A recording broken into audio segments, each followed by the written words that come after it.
just continue to admit people as they join. So thank you everyone for joining us for the second in our Inside the C-Suite series. I'm Amy Shaw with the Greater Binghamton Chamber of Commerce, and I want to welcome you today. So first I want to introduce our CEOs. I'll actually have them introduce themselves. And then I'll introduce our facilitator for today, Mary Surdy, and then I will turn the program over to her. So I ask that all of you stay muted during the program. As we go through, feel free to post questions for our CEOs in the chat, and then we'll kind of intersperse them throughout the program and actually ask you to unmute so you can ask the question yourself. So first, I'd like to introduce and maybe spotlight our two CEOs, Ty Muse, the president and CEO of Visions Federal Credit Union, and Travis Bort, who is the owner of ABC Creative. So if you guys could just do a self-introduction, just kind of some background about yourselves to put it in context for our attendees today. Who wants to go first on that? Good. Travis says he freezes. He's gonna act like you're gonna try to act like no. I think it's really, yeah, that's a really good idea. Just like stay really still. I'll go first because I kind of recruited Travis, to be fair, as to be my partner in crime. I'm Ty Muse, president and CEO of Visions Federal Credit Union. Been actually in the region and the area for 8 years next month with the role in the job. I'm fortunate that I get to work for a $5.2 billion credit union right in the hometown, right here in the back lawn of Greater Binghamton. Awesome. Have you always been in the finance industry? And maybe like what cities have you been in since Binghamton? I've always been in the financial industry, but I have lived all over. I've lived in Boston, Dallas, worked my way back to downstate New York, and then got recruited to come here. Awesome. Thank you so much. Travis. Hello, everybody. Travis Bort. I am the owner and creative director at ABC Creative Group, which is a advertising agency. We are based in Syracuse, but we also have an office in Binghamton that I haven't seen in a while, thanks to our friendly pandemic. I've been doing this all my life, and thank you for having me. You're welcome. And I really liked the pairing. I think Ty had said this when he requested Travis. You kind of have these two CEOs with very different backgrounds. Ty coming from a more corporate approach, and then Travis a more entrepreneur mindset. So I'm excited to have both of you today. So I'd like to introduce our facilitator, Mary Surdy. Mary M. Surdy is a dedicated award-winning leadership consultant with 40+ years of experience in administrative, educational, and business expertise. She specializes in human capitalization, strategic planning, staff development, teaching and learning, and personnel and project management. Mary has served in administration in multiple school districts and as a mentor, coach, teacher at all levels, K through 12, and college instructor. Locally, Ms. Surdy serves on several nonprofit boards and is an active member of Binghamton Rotary. Nationally, Ms. Surdy has been a consultant and a trainer for Franklin Covey's The 7 Habits of Highly Effective People since 2002. And she's also a graduate of the Chamber's leadership program, Broome Leadership Institute. So I am going to turn over the program to Mary. Great. Good morning. Thank you, Amy. Welcome to Travis and Ty and all of our virtual participants this morning. Like Amy said, we're excited to be offering the second part of 7 conversations with local CEOs around Stephen Covey's 7 Habits of Highly Effective People. We want to know the impact that Covey's work has had on our CEOs, both personally and professionally. I'm going to provide a brief overview this morning of Habit 2, begin with the end in mind. And we're going to engage Ty and Travis and ask for their experiences and for them to share their wisdom. Let's jump right in here. I want to show you the 1989 book written by Stephen Covey. And I'm going to prompt Amy and her crew to help with our visuals. Sorry, I'm working on it. There, are we good? Yes. Great. This continues to be one of the 25 most influential business management books ever written. Covey's premise is that character and those timeless enduring principles are crucial for effective living and for great leadership. And last month, we talked about habit number 1, which is be proactive. Habit number 1 is foundational to all of the other 6 habits. And it's all about the P's. And you can see on the screen there, personal responsibility, personal vision, power to choose. And so I'd like to engage with Travis and Ty right away. And if you could think of one example when you used proactivity in your daily life or in your organizations, we'd appreciate you sharing. I'll give a quick example. I like to use the pause button. And I can think of times when I've been engaging with a store clerk and the clerk is curt and rude and not helpful. And my strategy for the pause button, you count to 5. And then you make a decision to act with principles. And I simply said to the store clerk, is there anyone else who could help me this morning since you're not able to? So Travis and Ty, take it away. Mary, I agree with you. And on my desk right in front of me, I have a Post-it note that says pause. Cool. I think for me, it's really important because my mind tends to go a little bit too fast and I tend to interrupt people. And that doesn't always come across very well. But, you know, even in my personal and professional life, just pausing. And I think it's a really good tip for anyone to pause, especially in a circumstance like you said, Mary, where your reaction might be a little less than proper. Yeah, just take a minute and think about what you want to say to people and how it's going to affect their day. Great. Thank you for sharing, Ty. Yeah, for me, I always say I'm the common denominator of all my problems. You know, that it may be me. You know, I think sometimes the further you move up the food chain, you have to always think that you might be wrong and being open to being wrong, and sometimes being happy when you find out you're wrong, because that means you're still learning, you're still open to receiving data and information.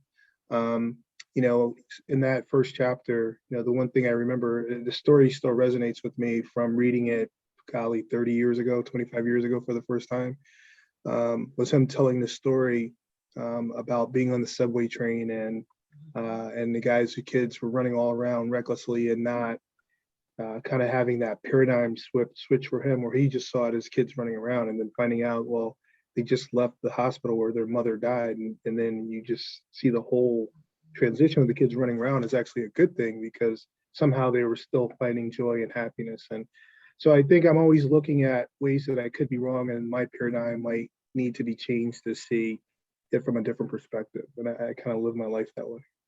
Great. Thank you very much for sharing.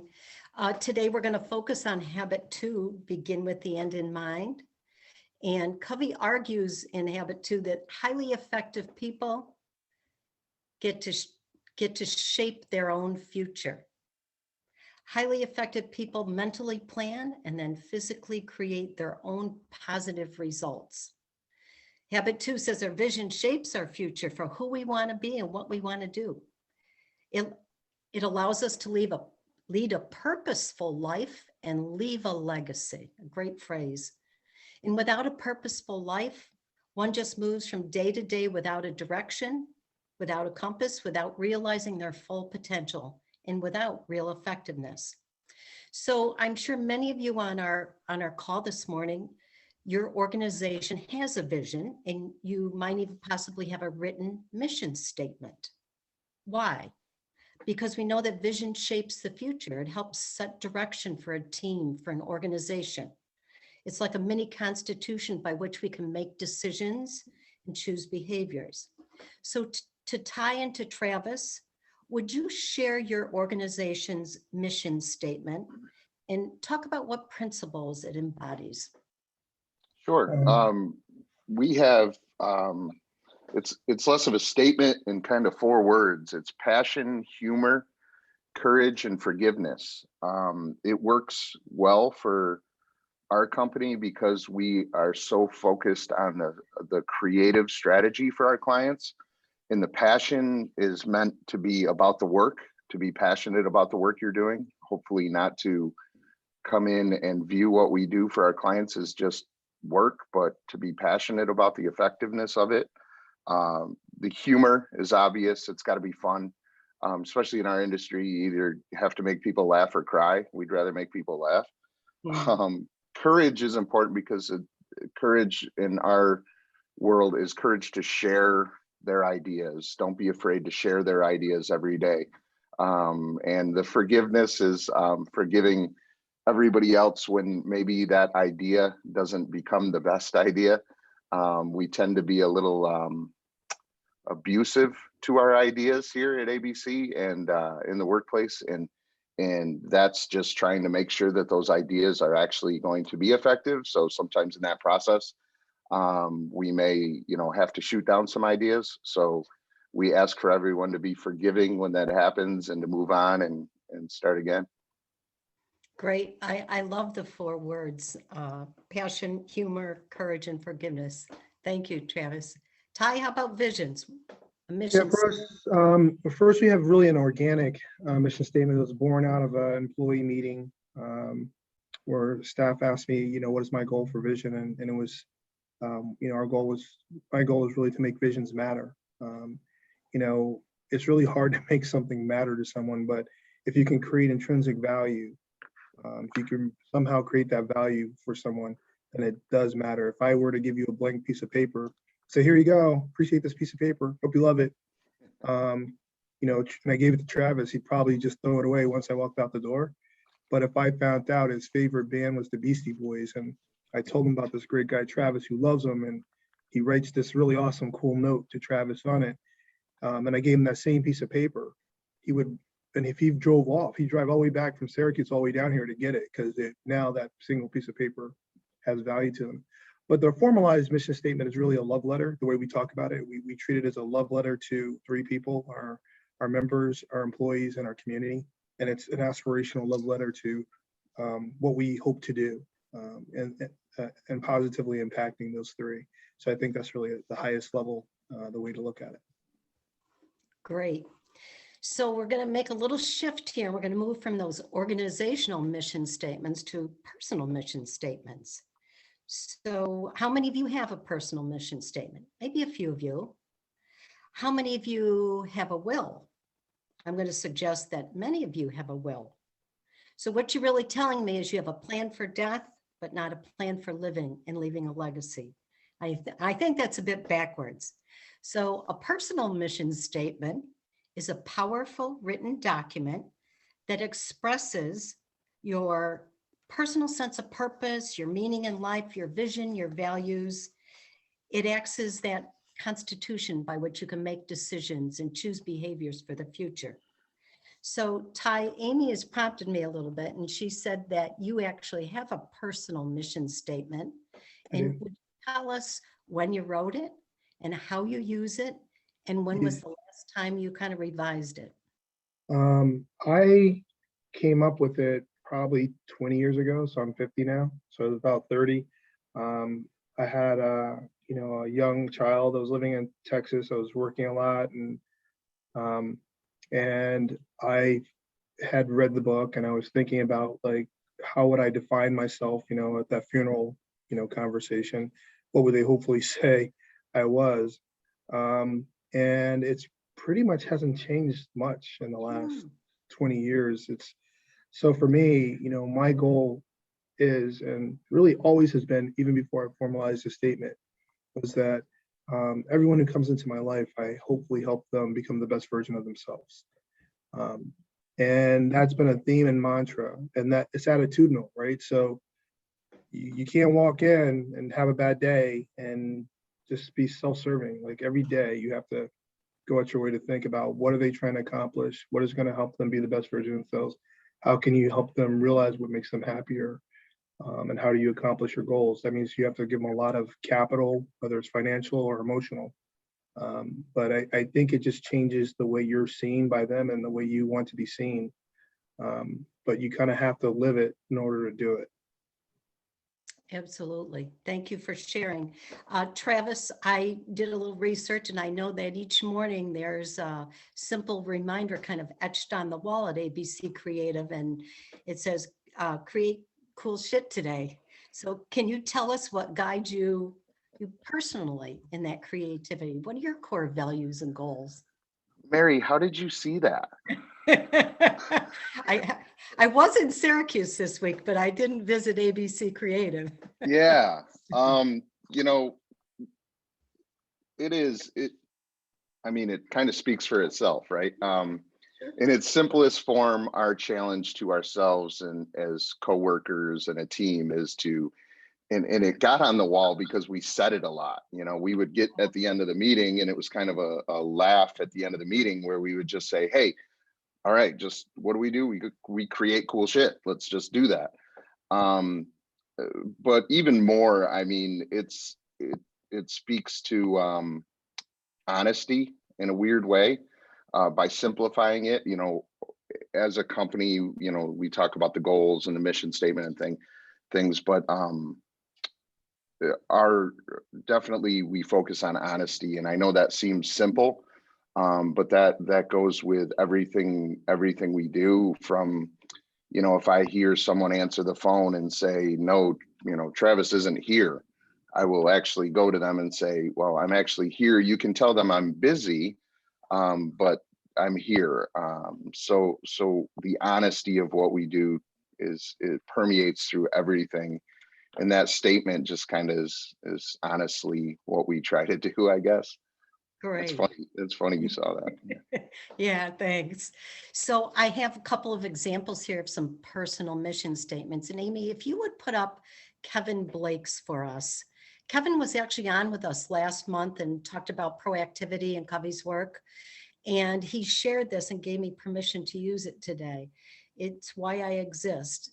Kevin is CEO of ICS here, and he says, I exist to use the talents and skills God granted to me to lead and be a change agent, helping people reach their full potential in all areas of life. And he actually identified 4 principles, those timeless, enduring values that underlie it: family, faith, integrity, and legacy. And Kevin has done a cool thing. He's actually aligned his mission statement for his company with his personal mission statement. And he also shared that with us. And the next personal mission statement comes from Gandhi. And I'll give you a second to read through that. I liked it because it speaks about truth.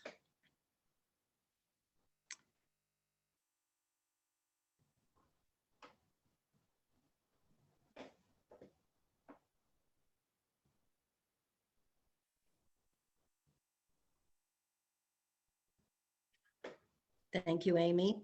And the next one comes from a CEO of a major international corporation.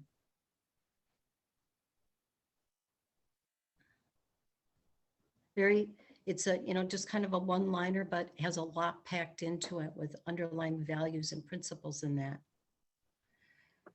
And the next one is a simple one based on the golden rule, but it's been modified. Treat others as you want to be treated. And the next one really is Bill and Melinda Gates' personal mission statement. Every life has equal value. We work to help all people lead healthy and productive lives. And in 2014, Bill Gates actually modified it, and he talks about it now more in terms, there will be health equity throughout the world. And he hopes that goal, that personal mission of his, will be realized by 2035, the year he turns 80 years old. So I think I saw something in the chat. Did I, Amy?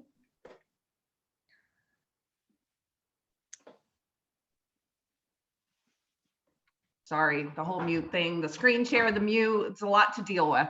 Yes, Dan, did you want to unmute yourself and ask your Sure. question? Yeah, to the panelists and the group at large here. Yes. How do you, these are terrific. And I know, I've had my mission statement, much like Ty for call it 30 years.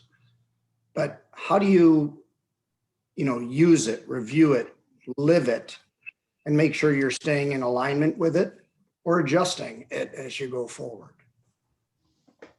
Yeah, I think you kind of have a natural ongoing feedback loop from the people in your life. I don't know how many of you know me personally, but usually if you say my name, oh, I'm seeing Ty today, hopefully the same three or four things are usually said. Oh, I know Ty, I love Ty, or Ty's a great guy. And those reaffirming things, you kind of always get back, you bashfully go, oh, shucks, thanks. But you're really in your head thinking, good, I'm still on point, I'm still on mission, I'm still living my life by these principles because I'm getting this reinforcing feedback. I think you also do a quick self-check when you've done something that isn't tied to it. So once I realize that someone walks away and I see that look or feel that feel in my gut, I'll quickly get up, walk to that person and say, hey, that wasn't the best version of myself. I appreciate it. Was probably hard for you to walk me through this. I'm sorry I was busy or not focused on it. Let's find the time to do this the right way. But I think when you're not walking the walk. But usually I get a lot of outside feedback from others, usually that, if you say my name, hopefully those things come up. And that makes me feel good that I'm still on mission. Great, thank you. Travis, do you have something you could add? Yeah, sure. I think, this has been a great exercise for me too, because I had read the book 20 years ago, 15, 20 years ago. And it was amazing for me then. And, as you go through life, you read other books and you pick things from that. And it was nice to go back and reread this chapter to make sure I was ready for this presentation, and reminded me of the fact that, so many years ago, I actually wrote a mission statement. Digging that out, dusting it off, it was one, encouraging to see that, okay, I'm doing okay. I'm still following the major focus of this, but like Ty said, I think that, when you write it, if you do it right and it's honest, that's how you want to live your life. So hopefully it will be something that you can look back on, if you don't look back on it often enough, which I obviously didn't.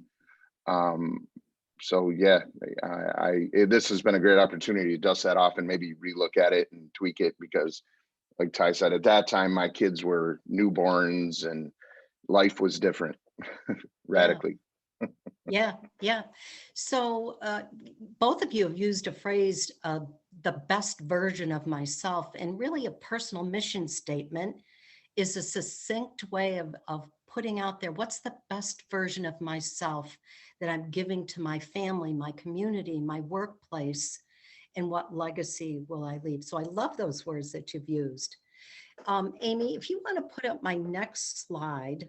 Before we go to the next slide, I'm just going to take one more question from the chat before we move on. So Catherine, if you'd like to unmute yourself and ask your question to Ty and Travis. Okay. Hey guys. Hey Ty. I'm one of the people that left the beautiful Good to house. see You you. help me, Your with. picture shows up behind me every day, by the way. Oh, I love it. I love it. Travis, I don't know you except through this, but I've had the opportunity to meet Ty, and every time I see you, Ty, you're always friendly. If it's the rail trail, if it's doing special things for your customers. But I wonder, how have you guys dealt with the pandemic? You have your mission statements and things things are different. You're not, Ty, I know you're a people person, and how have you used and kept your true to your mission statement when you have to make these changes and deal with teams that are all dealing with this, with the stress, with the challenges, with the changes?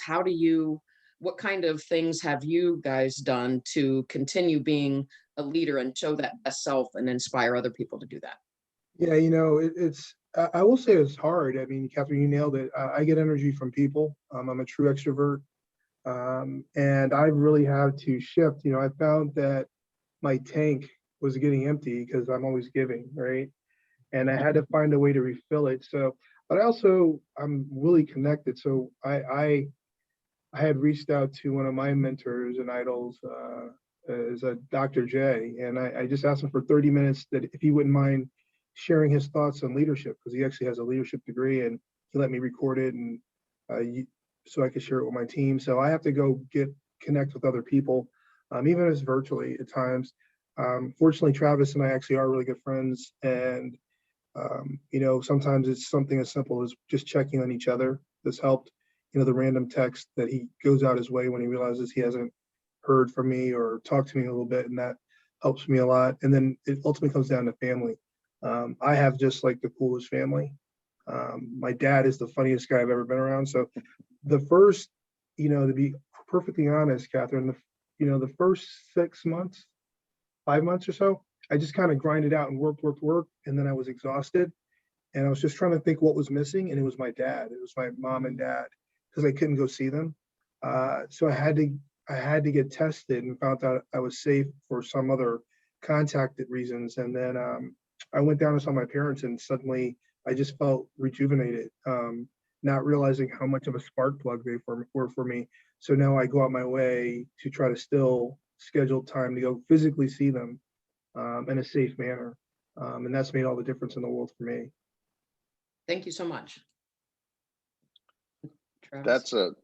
That's a big question, right? So there's so many different avenues I can go down, whether it's personal or professionally. How did we handle it? I mean, our company is based, in my mind, you could say, oh, you can do what you do virtually, right? You can get on Zoom or Teams or whatever and have a conversation, but there's such powerful collaboration when you're in a room together and you're vibing off of each other and you're laughing and you're just the nuances of looking at someone in the face and seeing that body language, as opposed to poised in front of a camera trying to keep your head centered and not shoot the camera up your nose.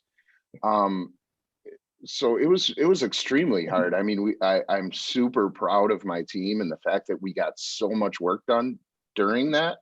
And I'm super proud of my team that even though our clients were cutting their budgets and couldn't, some of them couldn't pay us, we didn't know if they were going to be able to pay us, that they were stepping up and still doing the work. But I tell you, when we had, we came back in the summer when things started to relax a little bit, and then we went back out around October, November, just because we wanted to keep everybody safe for, the holidays and the resurgence, if you will. And that was a lot harder because, it was voluntary. Like before we had to, they shut us down. The second time was voluntary and it was really hard.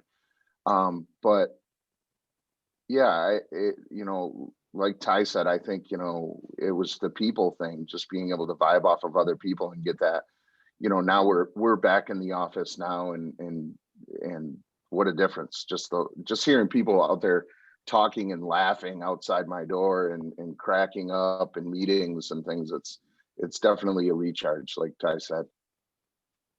Thank you so much. Catherine, that was a great question. And last month when I introduced Stephen Covey and his 7 Habits of Highly Effective People, he's got a model, like a visual representation. It looks like an hourglass. And Stephen says that the highest level of maturity is interdependence. And I think Ty and Travis just did a great job of defining what does interdependence look like. Travis, you talked about that laughter and the nuances when you're face to face with people and in the room together. And I think that fits so nicely with Covey's model of interdependence. And it's ironic that we were cut off from people, and yet both of you just described how much we need people to keep us centered around our mission statement or around our legacy, around our purpose in life. So thank you very much for sharing all of that. Great question, Catherine. Thanks, guys. And Mary, before you go any further, I just Yeah. have to show, this is a picture with Catherine and I together. Can you see it? Celebrating, me giving her flowers, celebrating the day she paid off her mortgage. It was like one of my favorite moments. So. And that was, very that's, nice. that's You the thought I was great thing. That's one joking. of the things that makes him a leader. You know, I just, he came up with that, and I've told that story to many, many people. So hopefully driving your business up and making another benefit for the community. Thank you, Ty. That's awesome. Wonderful. Thanks for sharing. So Amy, if you want to pop up my slide, it's around slide number 9. And yep. Here's some benefits about a personal mission statement. And I'm not going to read this slide to you, but it really does. A personal mission statement helps you think deeply about your life. It helps you expand your perspective, and it clarifies really what's important to you. And it's that creation, that first creation of those desired results you want down the road. So Ty, you've said that you've had a mission statement for 20 years. What's been the benefit to you of having that? You know, I think, Mary, I think it's given me a true sense of who I am. I think I've always known who I am. I don't think I've ever really struggled with that. I would pretty much tell you if you met me at 10, it's the same exact person that you met at 50, just a little bit wiser about where I'm wrong. But I think it just, if you're sitting on a tie on what you should do, it always helps you know what you should do. When you don't do something to the level you should have done it, it also just, you'll know it. But I think it's probably simplified my life more than anything. You know, if I were to be perfectly honest, I think I watch a lot of people struggle, and a lot of people have blame, and a lot of people have reasons why they're not fulfilling their promise.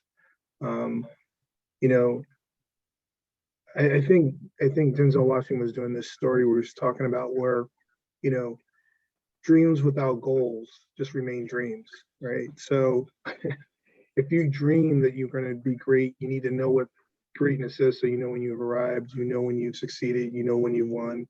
And I think I'm a very competitive person. And I think this is a really cool thing to be competitive in, and being the best version of yourself, and helping others be the best version of themselves. Going back to your point, you know, there's a lot of individual goals. Like I did track in college. I won a lot of individual goals, but there was nothing better than when the entire team won. And I realized that really early in high school, entering college, that I wanted to be on a team that won versus be a person that scored 20, 30, 40 points. I wanted to be on the team that won. And I think those things helped me when I was trying to make a decision, even on where my career goes. Like if a job wasn't going to allow me to do those things, I wouldn't take that job. It was really just that simple.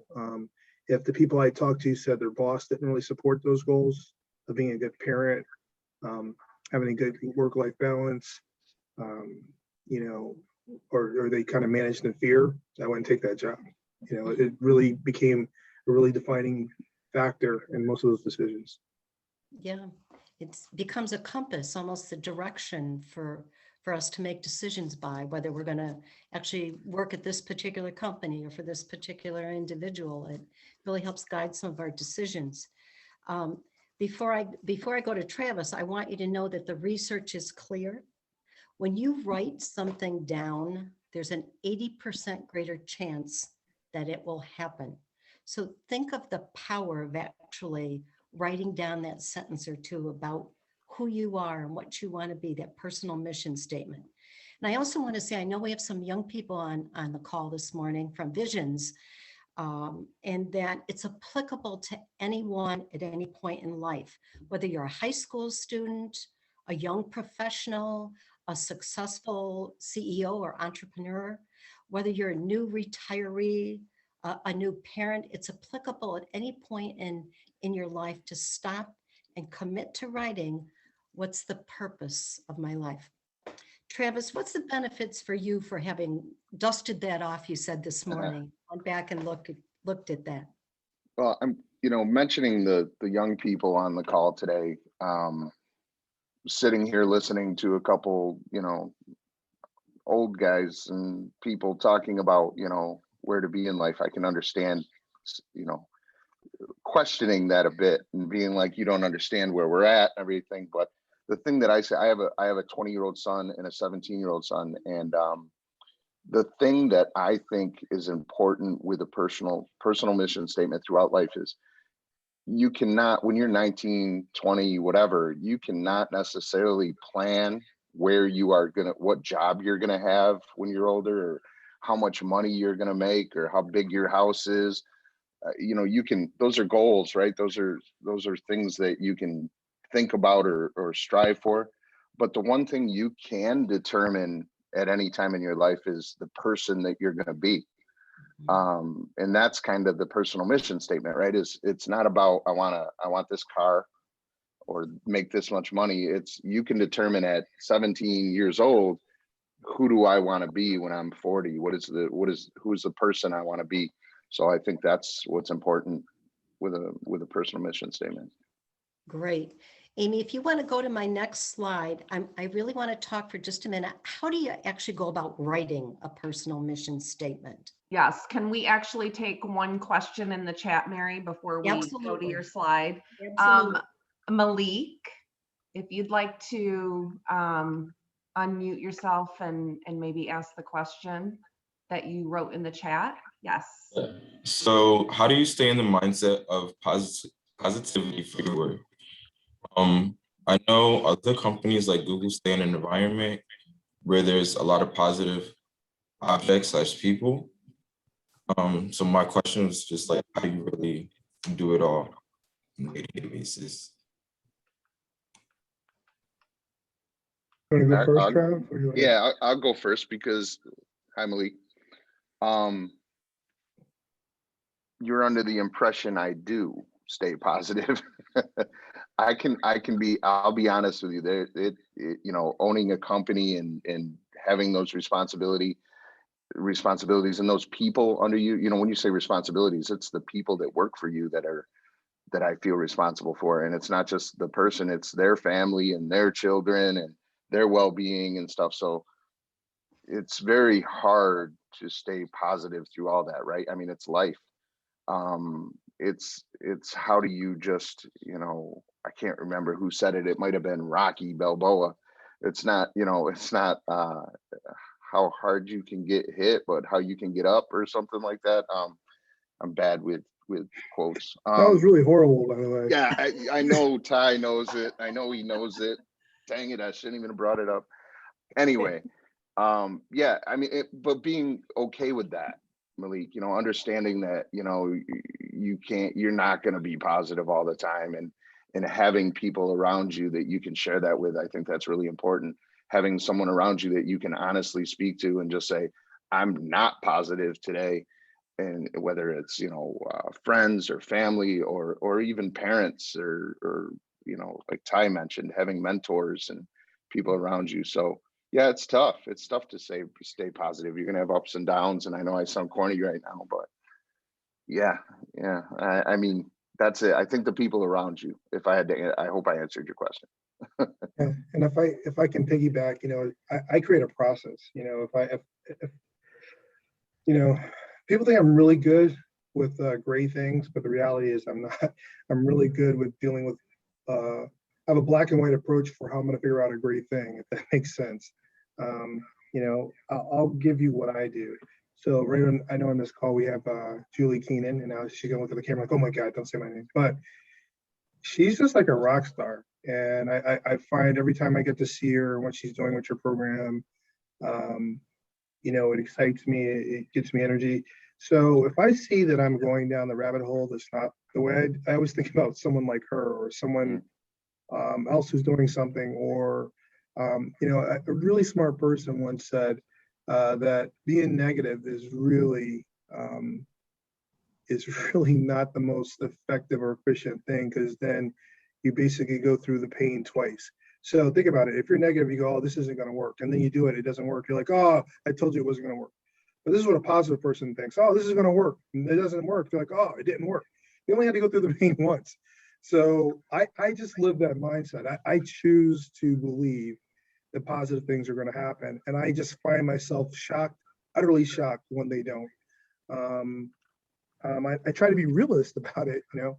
I'm not going to try to jump over the Grand Canyon, you know, but I do try to create outcomes that create even incremental positive steps each day. So, you know, I don't let myself end on a losing note. You know, that's another thing ever.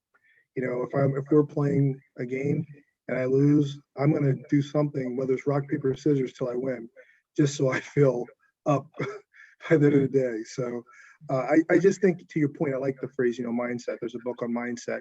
So many things are done by your mindset. If you go into something, and my daughter does it all the time, so I'm not saying it's easy. You know, she's one of the greatest athletes I've ever in our family. But she walks into a game or a competition and thinks she might lose. I could be playing Michael Jordan. I'm still thinking, you know, I might beat him today. Like, that is just, I don't know if you're hardwired that way, you know, or not, you know, but I think that when you start believing that, you know, that, you know, you have this puncher's chance in all things you do. It's just a lot more fun than walking into a situation where you know you're going to lose. So I try to avoid situations like that. Yeah, and both of you really have done a great job at describing proactivity, surrounding yourself with positive people and lifting yourself back up when things aren't going that well. And also, you know, being the opposite of being proactive is being reactive. And Ty, you just described that, you know, oh, I can't do this, I'm defeated. And so proactivity, habit one, really is foundational to everything else that we talk about. And you both did a nice job about describing how to get to that positive paradigm and surround yourself with positive people and go back to your, what do I believe? Who am I? How can I be my best today? So you've done a great job describing that. Mary, one more question, and then I'll move on with your slides. Yeah. L. Flynn, so I don't know your whole name, but go I'm ahead. sorry, it's Lisa. Lisa, excellent. Please ask your question, Lisa. Yes, just I feel like a lot of times when you take your job seriously and the more responsibility you get, it becomes harder and harder to kind of have that balance and to really stay committed to some of those personal values of like even rest and family. How do you balance that? You saw how big Travis's eyes got when you said that? You know what, let me hop in first. I don't think you really win. I think people think that it's like this. It is. I'm a Libra, so you want everything to be balanced, right? But I don't really think things balance by the metrics you're probably trying to use. You're trying to use a metric of time, how much time I spend with one versus spend with the other, and I'm gonna tell you, very successful people probably lose on that metric because of their passion for what they do. It doesn't feel like work, so it just becomes hard not to work. But I think the best way I can answer your question is I make my time with my family events and more memorable. So I share this story with my staff all the time. You know, I don't know how to swim, by the way. My wife was a lifeguard and she never taught me how to swim. But we had a pool in the back of our house. And I just remember all summer, I kept trying to get home with enough time where the kids were swimming. And by the time I got home, they were usually out of the pool. One day I came home and they were still swimming. And I literally just hopped in the pool with my full suit on, tie, shirt, dress shoes, and swam and played with them for an hour. If you talk to those kids about their memory, they talk about it like I was swimming with them every day in my suit. We don't necessarily get to go away in a lot of time and vacation because the job's big.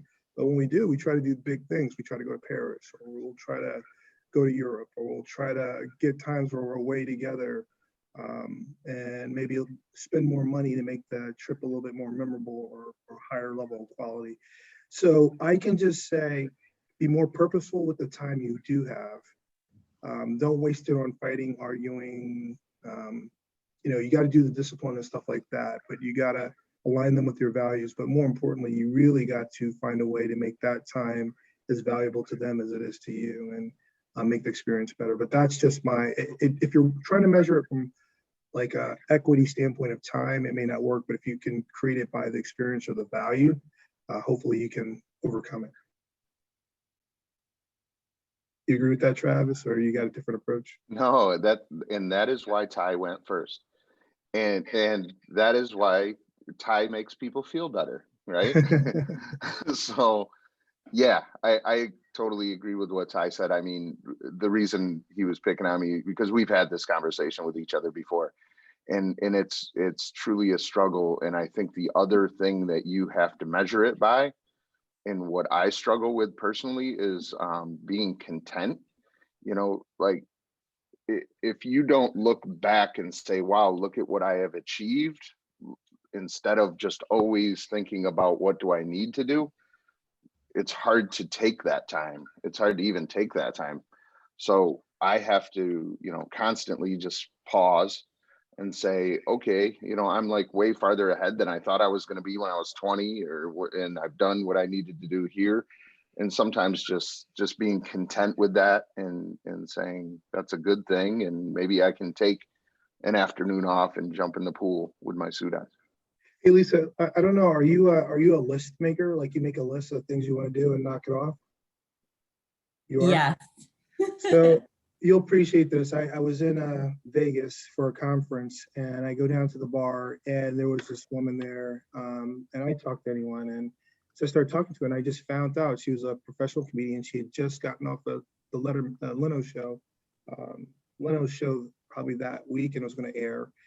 And so being a comedian, I wanted to try to make her laugh, and because they're professional at making people laugh. So I was really just cracking her up and making her laugh. And then I paid for the drinks, and I wished her success, and hopefully she killed it in Vegas. And she left, she pulled out a piece of paper, and it had a list, and the list had like 7 things on it, but the bottom 3 were open. I'm gonna go, what's up with that list? Like, who makes a list? And you leave the bottom 3 open. She said, well, if you make a list with all 10, once you're done, you start a new list. But if you make a list of 7 and then leave blank spots, you leave yourself open to do other things. And then she wrote in the bottom, have drinks with a cool black guy, and she walked away. That story really stuck with me. Like I personally try to do that, like all the time. I never try to make a list with 10 things anymore. Whatever reason, we always make the list 10. I don't know why. And I'm like, I'm trying to cross them off. And then every day when you don't finish the list, you feel disappointed, right? You feel, and I'm like, I'm not going to do that anymore. Like, why? There was no urgency in why I made the list I did. It just made me feel like I was accomplished because I was doing the list. But leaving that, it always seemed to leave opportunities for someone else to fall in, or, it's like my friends who book all their schedule every minute of the day, and then they wonder why they can't get anything done. Because your day rarely goes as planned, and it always derails something. So having a list that only had 7 versus 10, but intentionally leaving the 3 blank. So don't make a list of 7. You have to intentionally leave time, and then take value and capture the other things you accomplished in the day that weren't on your list by the end of the day. And it just makes you feel more accomplished. It was a little silly thing, but when she did that to me, it really stuck. Mhm. That's a good story. I'm also going to put a plug in here for next month in Habit 3. And Habit 3 is put first things first. And it is that whole concept of time management, and how do we make decisions? What even goes on the list? And we're going to talk about that next month. And Lisa, I will just also add that habit number 7 is sharpen the saw. It's the habit of renewal, finding that work-life balance. So I hope you'll stay tuned as the months move on here. Amy, I'd like to go just for a minute to slide 10. And I want to talk about just for a minute, how do you write a personal mission statement? And I'm going to suggest that you need to find a quiet place where you can kind of think deeply about your life and your purpose. And what I would ask you to do is to write for 5 minutes without stopping. You can use a paper, a phone, a computer, and answer a couple basic questions.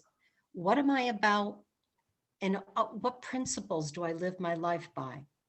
And if you're going to engage in this activity today, and I'm going to really request and ask you to commit to that, don't worry what it looks like, this first draft. Don't worry about the length, just get your thoughts down. It won't be written overnight. It might need a rewrite and some revision. And periodically, as years go by, you will need to evaluate it, because we get additional insights and sometimes changing circumstances. But I would say commit today to taking 5 to 10 minutes in a quiet place and have at it. Just start writing. What am I about? What principles do I live my life by? I like to have my personal mission statement pop up on my calendar at least once a week. And it kind of recenters me and takes me back to that. Am I being the best version of myself? So I'm going to ask you to do that, to commit. If you don't have one, take 5 to 10 minutes today, a quiet place, and commit to writing one. My next slide, Amy, really has some key questions to ask when you're writing a personal mission statement. And you can, I love the one, you know, what am I about? What I am best when? What are those qualities and character that I'd like to emulate? When all is said and done, the most important things are. And what's important to me 5 years, 20 years, 40 years from now? Abstract or concrete things. And I have another strategy also for writing a personal mission statement. And this is to visualize your 80th birthday party. And Amy's going to pull up a video where Stephen Covey actually narrates it. And I want you to think about who would be at your 80th birthday party. Think about the roles you have in life, like your roles at work. For example, you might be a personnel director, a manager, or owner of a business. In your home life, you might be a sibling, a parent, a spouse, a daughter, best friend.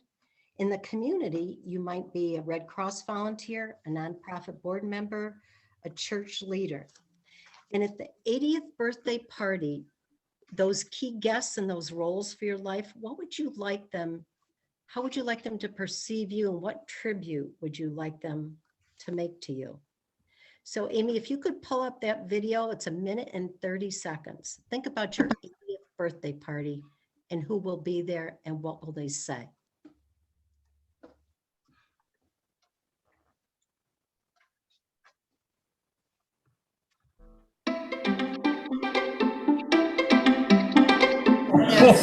In your mind's eye, picture your 80th birthday. Picture the faces of your friends and family as they come to wish you well. All these people have come to honor you, to express their feelings, to toast a life well spent. Imagine you are the person being honored, the subject of the speeches. What would you like the speaker to say about you, your life? Hasn't changed a bit. What would you like them to say about your character and contributions? Frank is the most honest man I've ever known. He's been a great colleague and a wonderful friend. Happy birthday, Frank.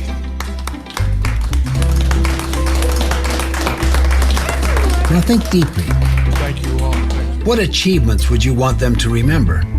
I'd like to take just a moment. What impact would you have liked to have made in their lives? This is a special day for you. I don't know how come I'm such a lucky girl. Start living today with that picture of your own 80th birthday party clearly in mind. In that picture, you will find your definition of true success.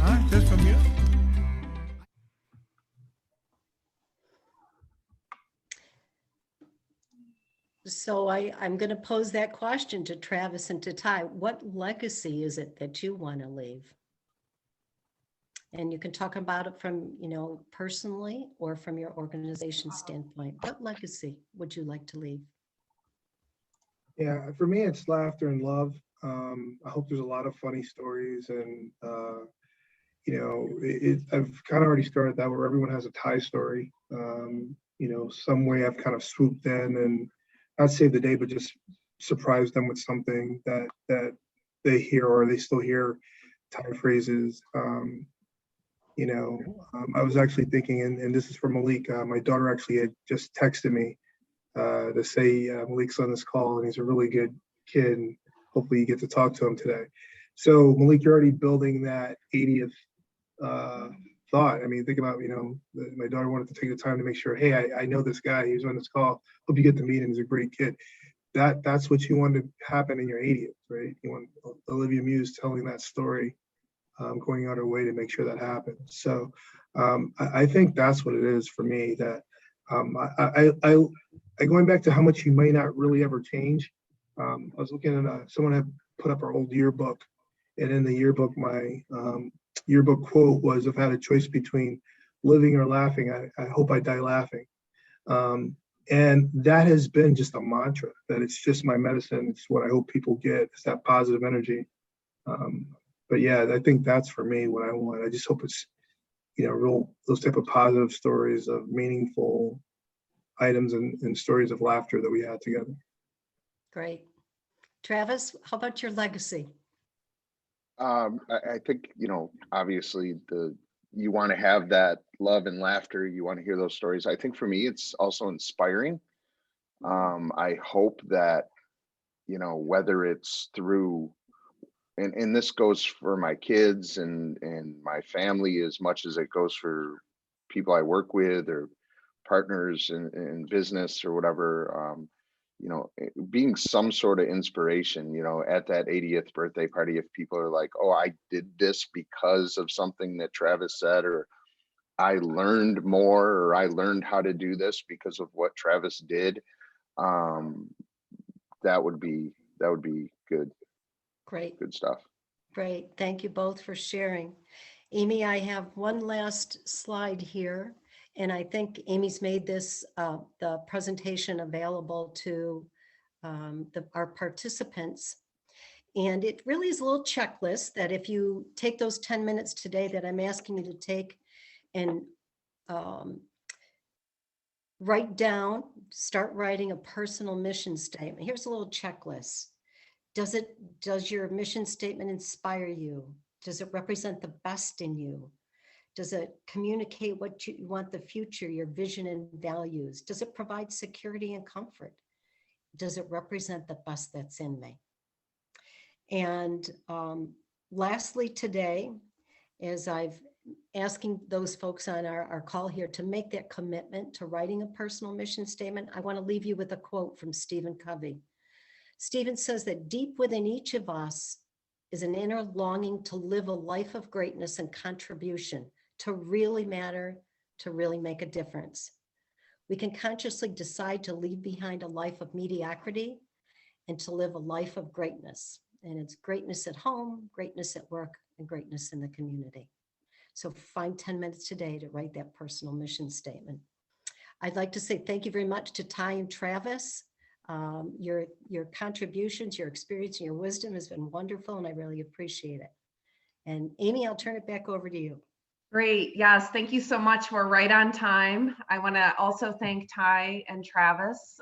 We will send a link to the recording for today. I believe you already have the PowerPoint presentations. But if you wanted to rewatch or share, we can also share a list of attendees for today if you'd like to connect with anyone. And thank you so much for your time today, Ty and Travis. We really appreciate the insight that you both shared. Thank you, Amy. The pleasure's ours, right? Mm-hmm. Great. Thank you. And stay tuned for next month. We'll move on to habit 3, which is Put first things first. Yes, you had mentioned that. Put first things first.